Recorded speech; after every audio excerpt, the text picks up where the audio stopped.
તારીખ 12 જૂને Deodar police station હદ વિસ્તારના કુવાણા ગામ ખાતે હત્યાનો બનાવ બનેલ હતો।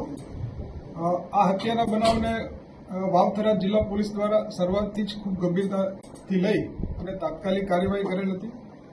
તમામ ટીમો, સ્થાનિક પોલીસ અને ઉચ્ચ અધિકારીઓએ બનાવ સ્થળની વિઝિટ કરી બનાવની પ્રાથમિક વિગત અનુસંધાને તપાસ હાથ ધરી હતી। ગઈકાલે બનાવની જે પ્રાથમિક વિગત મળી હતી એ મુજબ જે મરણ જનાર છે એનું નામ છે શામળાભાઈ કોટાભાઈ ભીલ, જે મૂળ વલીસર રાજસ્થાન જિલ્લા બાડમેરનો રહેવાસી છે અને એ આ મરણ જનાર ઈસમ છે એ ગત ઓગસ્ટ 2025માં તત્કાલીન બનાસકાંઠા જિલ્લાના વાવ પોલીસ સ્ટેશન ખાતેના એક હત્યાના બનાવના મુખ્ય આરોપી હતો અને એ ગુનામાં એ નામદાર કોર્ટમાંથી જામીન મુક્ત થયેલ હતો। આ ઈસમની હત્યામાં જે પ્રાથમિક સીસીટીવી ફૂટેજ આધારે જે માહિતી મળી હતી એ માહિતી મુજબ ગુનામાં સંડોવાયેલા મુખ્ય 3 આરોપીઓ કે જે સીસીટીવી ફૂટેજમાં પણ જોઈ શકાય છે એ તમે ત્રણેય આરોપીઓમાં કિરણભાઈ સુજાજી ગોહિલ, બીજા છે શિવાજી પબાજી ગોહિલ અને મહેશભાઈ રામસિંહભાઈ ગોહિલ, આ મુખ્ય 3 આરોપીઓ ઉપરાંત ગુનાને અંજામ આપવા માટે મદદરૂપ થનારા બીજા 2 અન્ય આરોપી મળી કુલ 5 આરોપીઓની ગુનાના કામે વપરાયેલા બંને વાહનો સાથે જિલ્લા પોલીસ દ્વારા રાઉન્ડ અપ કરવામાં આવેલા છે અને તપાસ કરનાર અધિકારી દ્વારા આ તમામ આરોપીઓની પૂછપરછ કરી અને પુરાવા આધારે અટક કરી આગળની કાયદેસર કાર્યવાહી કરવામાં આવનાર છે। સાહેબ, હત્યા પાછળનું કારણ શું હતું અને કેટલા આરોપીઓ કેટલા સમયથી રેકી કરી રહ્યા હતા?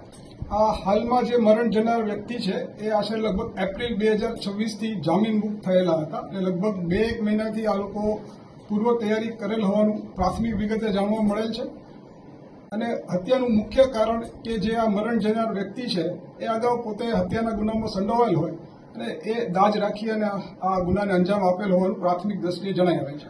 હાલ જે આરોપીઓની અટકાયત કરાઈ છે એ ગુનાહિત ઇતિહાસ ધરાવે છે કે કેમ?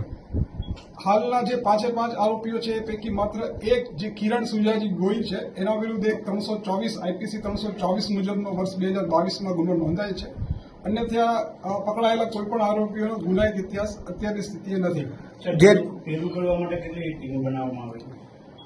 મેં આપને કીધું એમ શરૂઆતથી વાવથરા જિલ્લા પોલીસ દ્વારા જે બનાવની ગંભીરતા આધારે મુખ્ય 2 પ્રકારની ટીમો કે જેમાં એક ટેકનિકલ સર્વેલન્સ, એમાં અમારું જિલ્લાનું જે વિશ્વાસ સીસીટીવી કેમેરા નેટવર્ક છે એમાં નેત્રમ, જિલ્લા નેત્રમની ટીમ અને ત્રિનેત્રની જે ગાંધીનગર સ્ટેટ કમાન્ડ અને કંટ્રોલની ત્રિનેત્રની ટીમ ઉપર ટેકનિકલ સર્વેલન્સ રાખવા માટે એક ટેકનિકલ ટીમો ઉપરાંત આ ટેકનિકલ સર્વેલન્સના આધારે કામ કરવા માટે ફિલ્ડની અલગ અલગ 10 ટીમો મળી અને કુલ 13 ટીમો સાથે આ કામગીરી કરવામાં આવી છે। કેટલા રાઉન્ડ ફાયરિંગ કરવામાં આવ્યું હતું? જે રેગ્યુલર વપરાણે છે એ લાયસન્સ ધરાવતા હતા કે પછી ક્યાંથી લાવવામાં આવ્યું? જે સીસીટીવી ફૂટેજમાં જોઈ શકાય છે કે એક કન્ટ્રી મેડ પિસ્તલ જેવું વેપન વપરાયેલ હોવાની શક્યતા છે। એફએસએલ દ્વારા જે બનાવ સ્થળનું પંચનામું કરવામાં આવેલું છે એ પંચનામા દરમિયાન પણ જગ્યા પરથી આપણને 2 કાર્ટ્રીજ મળેલા છે, એટલે 2 ફાયરિંગ થયેલ હોવાનું પ્રાથમિક દ્રષ્ટિએ અનુમાન છે। વેપન જે રિકવર કરવામાં આવશે એના આધારે વિગત વધારે મળી શકશે। વાવથરા જિલ્લામાં કાયદો વ્યવસ્થા જળવવા માટે પોલીસ વિભાગ દ્વારા તમામ પ્રયત્ન કરવામાં આવી રહ્યા છે।